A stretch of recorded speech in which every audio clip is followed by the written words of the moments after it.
Okay, kapag ang babae nagsimula na hindi ka kulitin sa text, sa tawag o chat, hindi na nagre-react sa nakikita sa wall mo o kung sino kasama mo, hindi ka na pinapansin kahit na anong gawin mo, hindi ka na chine-check kung okay ka lang ba. Unti-unti nang nanglalamig sa'yo kung halos wala nang pakialam sa'yo. Titig at pag nag-uusap kayo, wala nang sigla.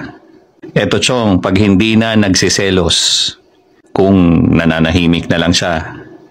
Chong, mag-isip ka kung anong pagkakamali mo. Ang babae kasi, makulit at abnormal lang yan sa taong mahalaga at mahal niya. Kahit nasasaktan, hanggat kaya pa, hindi ka iiwan. Pero pag napagod yan, asahan mo. Bibitaw yan.